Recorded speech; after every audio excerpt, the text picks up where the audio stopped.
سب سے پہلا فائدہ یہ ہے اولیاء کی بارگاہ کا کہ آپ بدعقیدگی سے بچ جائیں گے۔ دوسرا فائدہ یہ ہے کہ آپ کو معرفت کا نور ملے گا، توبہ پر استقامت ملے گی۔ دیکھیے ہمارے صوفیاء فرماتے ہیں کہ اللہ کے ولیوں کی بارگاہ میں حاضری کا ایک فائدہ یہ ہے کہ جب انسان اپنا کمزور دل اللہ کے کسی ولی کی بارگاہ میں پیش کر دیتا ہے تو ولی کا قوی دل اس کے کمزور دل پر کچھ ایسے اثرات مرتب کرتا ہے کہ رفتہ رفتہ وہ کمزور دل بھی کبھی سے کبھی تر ہوتا چلا جاتا ہے۔ اب لوگ کہتے ہیں بھائی یہ بابوں کی باتیں ہیں، بزرگوں کی باتیں ہیں، اس پر کوئی دلیل بھی ہے؟ دلائل تو قرآن و سنت کی روشنی میں بہت ہے۔ عن ابی ہریرہ رضی اللہ تعالی عنہ قال، حضرت ابو ہریرہ رضی اللہ تعالی روایت فرماتے ہیں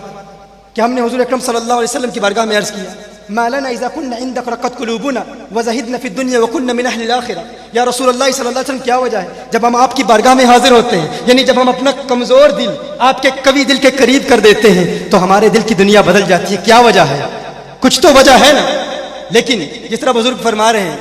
کہ یونیورسٹیز اور کالجز کے لوگ بھی آئے ہیں، وہ جاننا چاہتے ہیں کہ اس پر سائنٹیفک دلائل بھی ہیں، تو آئیے دو چار باتیں آپ کی بارگاہ میں۔ جوزف شلٹن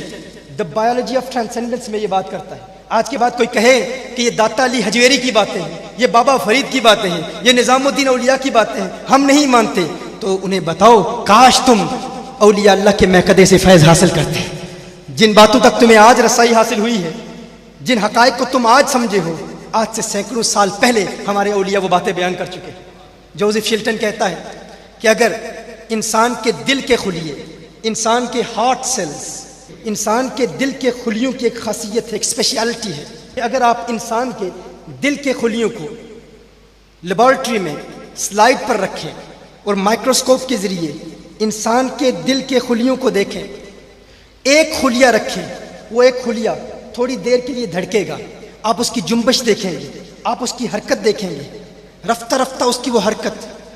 بیٹ کرنے کا عمل، اس کی وہ ضرب ختم ہو جائے گی اور پھر اس کی موت واقع ہو جائے گی۔ کہا یہ انسان کے دل کے خلیے کی خصوصیت ہے، ایک دل کے ایک خلیے کو سلائڈ پر رکھیں، مائکروسکوپ کے ذریعے دیکھیں، لیبارٹری میں آپ دیکھیں گے، تھوڑی دیر کے لیے اس کی حرکت دیکھیں گے، اس کی جنبش دیکھیں گے، لیکن رفتہ رفتہ اس کی موت واقع ہو جائے گی۔ کہا لیکن اگر دل کے دو خلیوں کو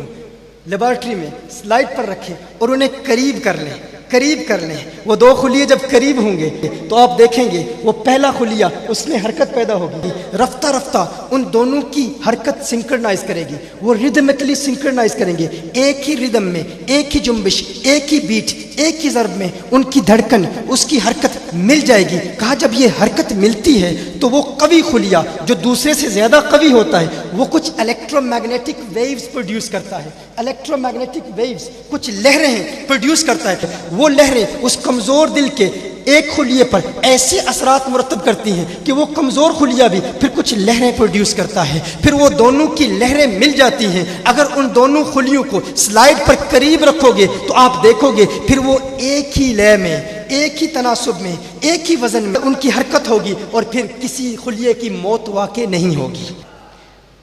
یہ داتا صاحب کی بارگاہ میں اس دن آیا، حضرت علامہ رمضان سیالوی صاحب بتا رہے تھے، یہاں بزرگ بیٹھے ہوتے ہیں باہر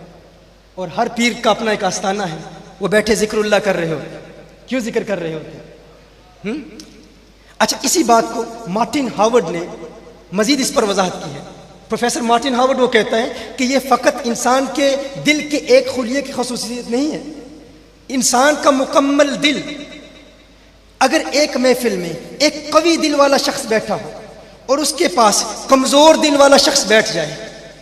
اور ان کی سانسیں مل جائیں، پہلے سانسیں ملتی ہیں پھر دل کی دھڑکن ملتی ہے۔ غور کیجئے ہمارے صوفیاء ذکر کی محفل میں کیوں کہا کرتے ہیں آواز ملا کے، کیونکہ پہلے آواز ملتی ہے پھر دل کی دھڑکن ملتی ہے، پھر وہ قوی دل کمزور دل کو ایسا قوی کرتا ہے کہ وہ کمزور دل بھی قوی سے قوی تر ہوتا چلا جاتا ہے۔ میں کہتا ہوں سائنسدانوں، کاش کہ تم اولیاء اللہ کی بارگاہ میں حاضر ہوتے، اللہ کے پیاروں کی بارگاہ میں زانوں میں تلمس طے کرتے، دل کی ان کیفیات کو تم نے آج سمجھا ہے، انسان کے دل کی خلیوں کی